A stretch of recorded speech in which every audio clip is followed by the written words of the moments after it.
What is going on today, guys? Welcome back to an episode of WN, your source for the music and music production news. Today we'll be talking about Ableton's answer to FL Studio, Cameron's crazy interview clip, some other things. Let's get into it. We got a new plugin from Samples, son. It's a plugin that lets you turn anything into an ambient soundscape. It might be granular. It's probably granular. It is known as SCAPER, and it is supposed to turn any audio into some sort of cinematic ambient soundscape. It has 3 stretching engines and an automated particle generator. Granular. It sounds a bit like pulse stretched mixed with some sort of granular engine from what I can tell. I will say this, it's a little bit sus that it just came out and there's already a bunch of 5-star reviews. Maybe they're real, maybe they're in on it early. Maybe it's the people that work for them, maybe they just wrote them themselves. I don't know. Let's check out the video. Welcome to SCAPER, the first plugin that allows you to create unlimited cinematic soundscapes by simply dropping any audio onto it. I don't know if that's true. I can't say that that's true. I feel like there are a lot of plugins that you could do this with, especially something like Pulse Stretch.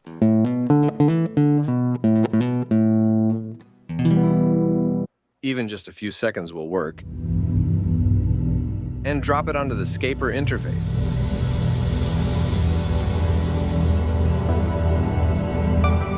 Nice. All you need to do is drag and drop to become Brian, you know. Dropped. Me when I lose my car keys. Me when I lose my cat because the cat went under the house.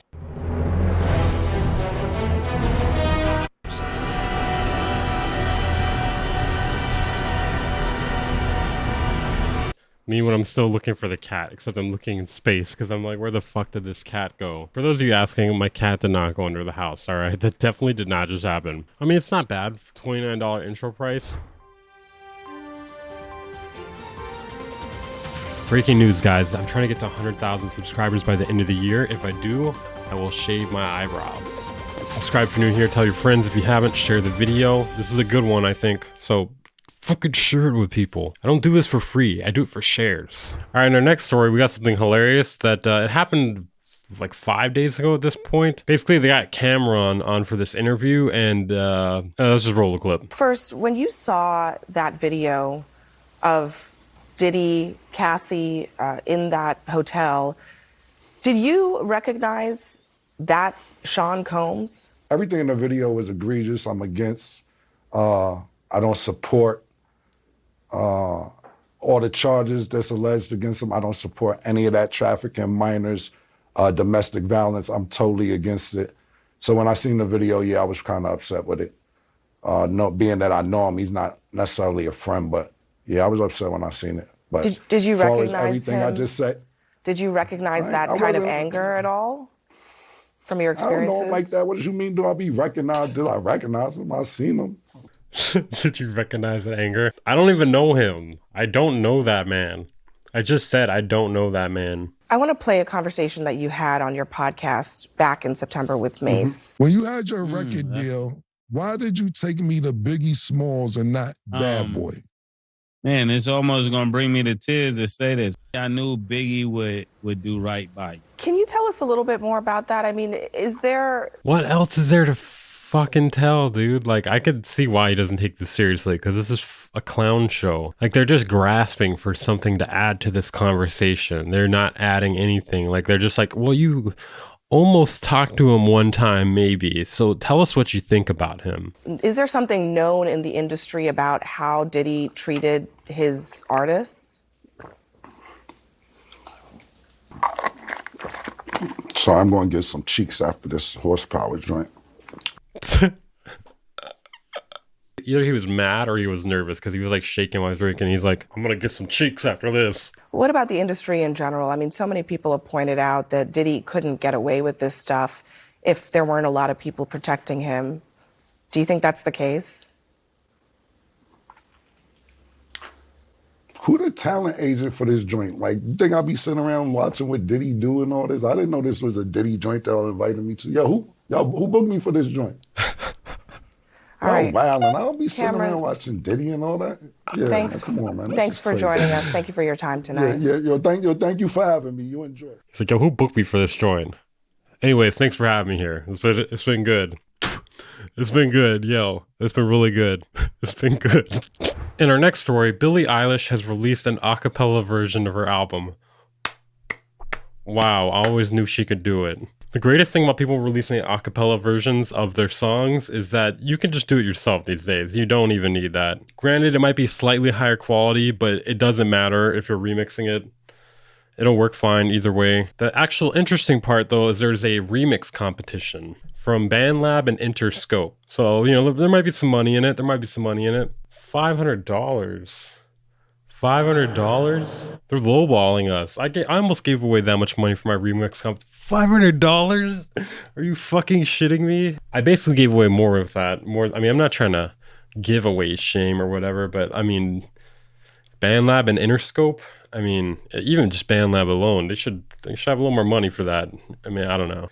Only problem is you need to download the isolated vocal version from their website for $7.50. Some of you guys might say, if CRUM is so good, why is there no CRUM 2? Well, I'll expect that apology any day now. So, Love Hilton, I don't know how you say it. They are teasing CRUM 2. It's a generative percussive harmonic device. It's another thing out of Sweden. Basically everything audio related seems to come out of Sweden. It's an update of their previous product known as the CRUM drum. It's a generative drum synth that makes use of FM synthesis. It has 4 channels that can be used to trigger 6 internal sound engines, both percussive and melodic.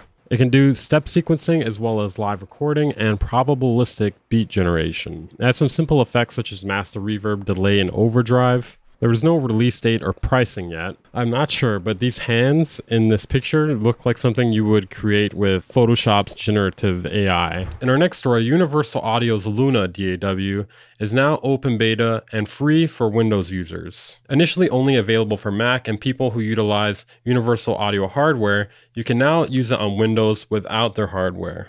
Wow. I was wondering why I never hear anyone talk about Luna, and that's because it's only for Mac, and it's also only for people who utilize Universal Audio hardware. The selection of people utilizing that's not very big, let's say. It does have some cool features though. It seems like it's trying to sound vintage, kind of like their hardware. It features analog summing, tape machines. You can purchase the Luna Pro version for $399. It does claim to have tight integration with the UA Apollo hardware. In our next story, Arturia has released the MINIBRUTE 5, or V.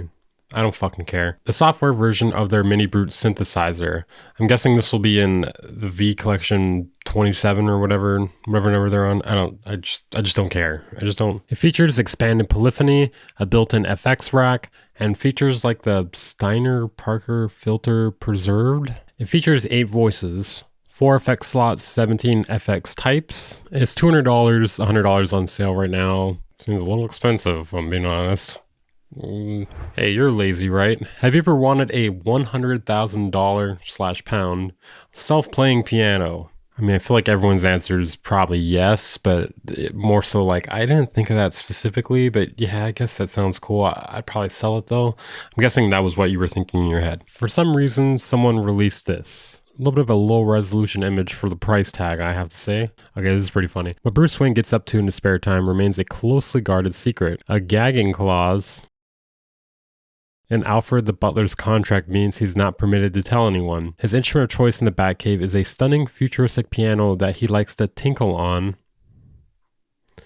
during those dark and lonely nights. I feel like it's like unintentionally funny. Piano is being unveiled as part of the Wayne Enterprises experience. It uses modeling technology to generate piano tones every time you press a key. What makes it $100,000? I'm guessing that self-play does, but like how? How's that $100,000? Wireless microphone? Okay, yeah, that explains it. Wireless microphone, that's $100,000. In our next story, we got a juicy one. You're gonna want to punch me in the head when you find out the name of this product. My apologies. It's pretty bad. Okay, so Juicy Loops 2. This is a Max for Live device. The first version, I can't remember how much it was. I did buy it when it came out, though. It was kind of limited on features.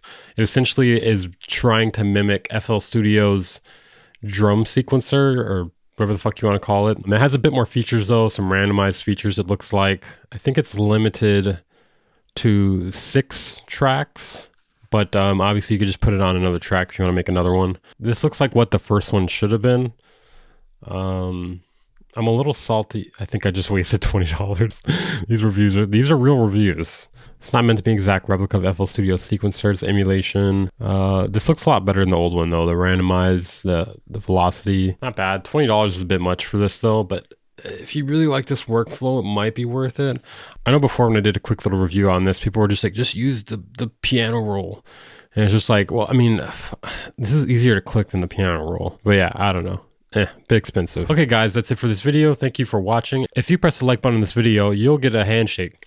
Does that sound good to you? Subscribe if you're new here. If you want to support my channel, consider joining my Patreon. Becoming a channel member for as low as $5 a month. You get access to exclusive content, outtakes, and more. I'll see you guys next time. Fuck you.